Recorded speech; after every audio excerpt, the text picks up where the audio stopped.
Hello ভাই ব্রাদারগণ, সালাম loan. আজকে আপনাদের জন্য নিয়ে আসছি 125 সিসির একটা বাইকের রিভিউ নিয়ে। বাংলাদেশে 125 সিসির কমিউটার সেগমেন্টের বাইকের রয়েছে ব্যাপক চাহিদা। সবাই তেলের সাশ্রয়ী ও বাইক মেনটেন্যান্স কমের কথা চিন্তা করে 125 সিসির বাইক ক্রয় করে। বাজারে প্রত্যেক কোম্পানির এই সেগমেন্টের বাইক রয়েছে। তো আজকে আমরা কথা বলবো হোন্ডা এসপি 125 নিয়ে। চলেন আজকে এটার তিক্ত ও শুদ্ধ দিক দিয়া শুরু করি।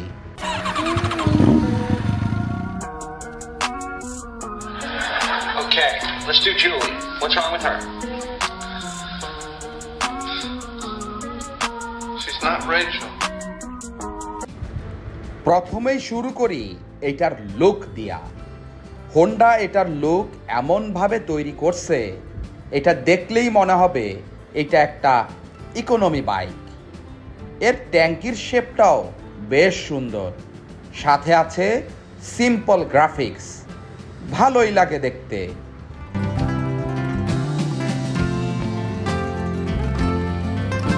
বাইকটাতে হেডলাইটটি শুধুমাত্র এলইডি, এছাড়া সবই হ্যালোজিন লাইট ব্যবহার হয়েছে।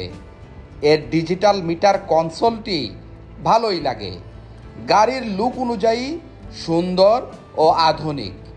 যাবতীয় সব তথ্যই পাওয়া যাবেন যা যা আপনার দরকার। সাথে আছে সাইড স্ট্যান্ড ইন্ডিকেটর ও সেন্সর।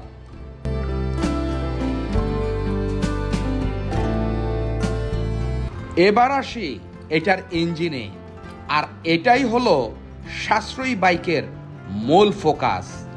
ইঞ্জিনটা একখান air cooled 4 stroke PGMFI 5 gear সমৃদ্ধ একখান ইঞ্জিন।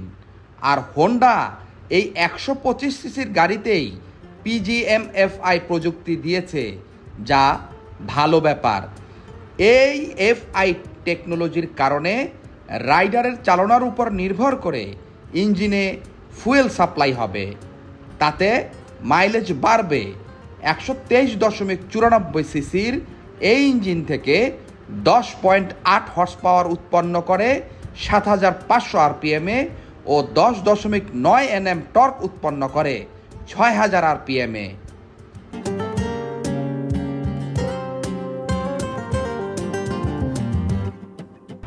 11 লিটার ফুয়েল ক্যাপাসিটিতে 1 লিটার জ্বালানি তেলে বাইকটা 65 কিলোমিটার মাইলেজ দিতে সক্ষম। কোম্পানি কয় এর টপ স্পিড 100 কিলোমিটার প্রতি ঘন্টায়, তবে রাস্তায় এর ভিন্নতা হতে পারে।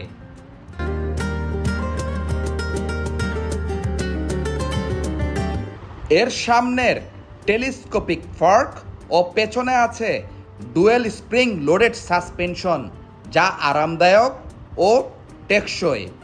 সামনে একখান ডিস্ক ব্রেক আছে যা 240 মিলিমিটারের, আর পেছনে আছে ড্রাম ব্রেক।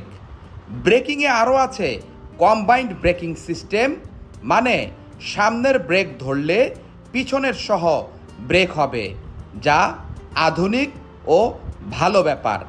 আর সিটটা ফ্ল্যাট, তাতে রাইডার ও পিলিয়নের সিটিং পজিশন থাকবে সোজা, যা দূরের যাত্রায় আরামদায়ক হবে।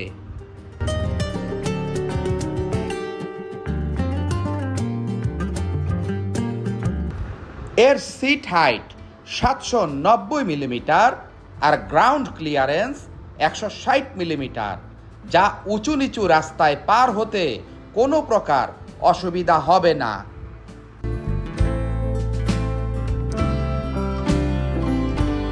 এর সামনের টায়ার সাইজ 80 সেকশনের ও পেছনে 100 সেকশনের টিউবলেস টায়ার ব্যবহার করা হয়েছে।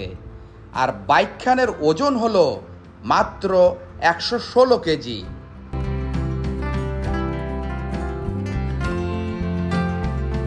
এবার আসি বাইকটির তিক্ততা নিয়ে।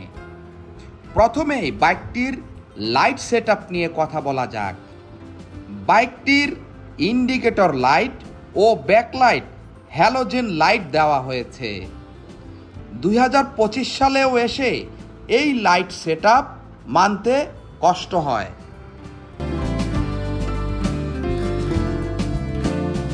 বাইকটাতে 4-5 হাজার কিলোর পরে ইঞ্জিন হেড থেকে তেল লিকিং হয় বলে ইউজাররা বলেছেন।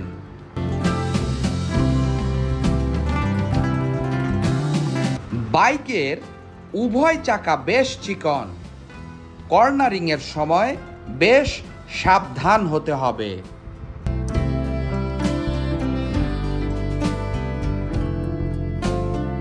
বাইকখানের প্লাস্টিক পার্ট নিয়ে ইউজারদের মধ্যে নেগেটিভ আলোচনা রয়েছে, বিষয়টি মাথায় রাখেন।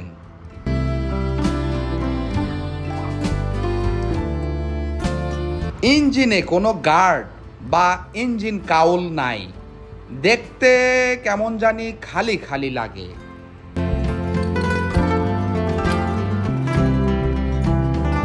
এর সামনে হেডলাইটটি এলইডি হলেও আলো কম, হাইওয়েতে সমস্যা হবে।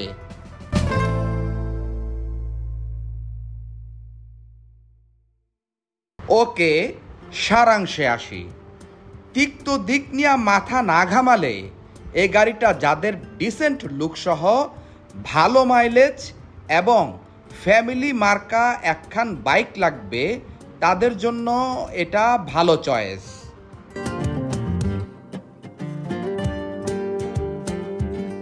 ভিডিও খান ভালো লাগলে কইরেন সাবস্ক্রাইব, আর খারাপ লাগলে কমেন্টে কইরেন ডিসক্রাইব। থাকবে চেষ্টা ভালো করার, করব আপনাদের স্যাটিসফাইড। যাওয়ার আগে বাইক স্টোরি সব সময় কয়, বাইক চালান আনন্দে, সেফটি নিন সানন্দে। আল্লাহ হাফেজ।